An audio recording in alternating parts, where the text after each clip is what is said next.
मित्रों, मेरा नाम सुरेश है और मैं पंजाब का रहने वाला हूँ। आज मैं आपको मेरे मित्र के साथ घटी एक सच्ची घटना के बारे में बताने जा रहा हूँ। मेरे मित्र का नाम दीपक है और हम बचपन से ही बहुत अच्छे दोस्त हैं और हम एक दूसरे से सारी बात शेयर करते हैं। हम जब कॉलेज में आए थे तब दीपक सगाई हो गई थी। वो उसकी मंगेतर से, जिसका नाम हिना था, से बहुत प्यार करता था और वो दोनों रात भर मोबाइल पर बातें करते रहते हैं। एक दिन की बात है, उसने मुझे बताया कि वो उसकी मंगेतर से रात को बात कर रहा था। दीपक ने उसकी मंगेतर को मिलने के लिए बोला तो उसकी मंगेतर बदली हुई आवाज में बोली, तू ज्यादा मत बोल वरना तेरे को वहीं दफन कर दूंगी। दीपक एक बार तो ये सुनकर चौंक गया और फिर सोचा वो शायद मजाक कर रही होंगी। फिर दीपक भी उसको मजाक में बोला, क्या कर लेगी तू मेरा, चल देखते हैं। तो वो फिर बोली, आज रात देख तेरे साथ क्या होता है। ये कहकर उसने मोबाइल रख दिया। अगली सुबह जब दीपक मुझसे मिला तो वो अपनी कल रात की बातें बताने लगा। उसने मुझे रात को फोन वाली बात बताई और उस रात उसके साथ जो हुआ वो उसने मुझसे बताया। उसने बताया कि रात को 1-2 बजे के आसपास अचानक उसकी नींद खुली और उसके सामने एक काला लंबी दाढ़ी वाला आदमी बैठा था। वो बोलने लगा, ले आ गया मैं, अब देख तेरे साथ क्या होता हूँ। उसने दीपक का गला पकड़ ले लिया। उससे मेरी सांसें रुक गई। दीपक ने उसी वक्त के सामने अल्लाह का नाम लेते हुए नमाज पढ़ना शुरू कर दिया और वो उसके सामने से गायब हो गया। मुझे उसकी बात सुनकर बदिधा आश्चर्य हुआ कि ऐसे कैसे हो सकता है। उसके अगले दिन दीपक ने फिर अपनी मंगेतर से मोबाइल पर बात की और बोला, कल रात तुम मुझे क्या अनाप शनाप बोल रही थी।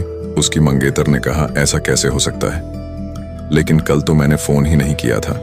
ये सुनकर दीपक के रोंगटे खड़ी डायडे हो गए और उसने तुरंत फोन काट दिया। उसी वक्त दीपक ने मुझे फोन किया कि उसकी मंगेतर की तबीयत खराब है और कल उसके घर पर चलना है। अगले दिन हम दोनों तैयार होकर दीपक की मंगेतर के घर गए। वहां हमने दरवाजा खटखटाया तो उसकी मंगेतर सामने खड़ी थी और बदली हुई आदमी की आवाज में बोल रही थी कि तू फिर आ गया ना, तूने अगर अंदर कदम रखा तो यहीं पर तेरी अर्थी निकाल दूंगा। दीपक बोला कि ये क्या बोल रही हो तू। दीपक आगे था और जैसे ही उसने घर में कदम रखा, उसकी मंगेतर ने दीवार पर टंगी तस्वीर उतारकर दीपक के सर पर दे मारी। उसके सर से खून बहने लग गया। दीपक के ससुर और सालों ने उसकी मंगेतर को पकड़कर बिठाया। फिर उसके सालों ने दीपक के सर पर पट्टी बांधी। हिना के दादाजी ने बताया कि हिना को जिन्न का साया लग गया है। इस पर दीपक के ससुर ने उन्हें अपना मुंह बंद रखने को कहा। थोड़ी देर रुककर हम वहां से सीधे अस्पताल जाकर ढंग से पट्टी करवाई। उसके अगले ही दिन मुझे दीपक का फोन आया कि हिना की तबीयत बहुत खराब है और वो अस्पताल में भर्ती है। दीपक ने बाइक निकाली और हम दोनों जल्दी अस्पताल पहुंचे। हमने डॉक्टर से हिना की हालत पूछी तो उन्होंने बताया कि उसकी हालत बहुत नाजुक है। कौन सी बीमारी है वो पता नहीं चल पा रहा है और उसके घर वालों को डॉक्टर ने दीपक को घर ले जाने को कहा। सभी हैरान थे कि ऐसी क्या बीमारी है जिसका इलाज डॉक्टर के पास भी नहीं है। फिर उसके घर वाले हिना को घर ले आए। हिना ने दीपक को बुलाया और कहा कि मैं अब ज्यादा दिन जिंदा नहीं रह पाऊंगी और तुम किसी अच्छी लड़की से शादी कर लेना। ये सुनकर दीपक की आंखों में आंसू आ गए और बोलने लगा कि मैं तुम्हें मरने नहीं दूंगा।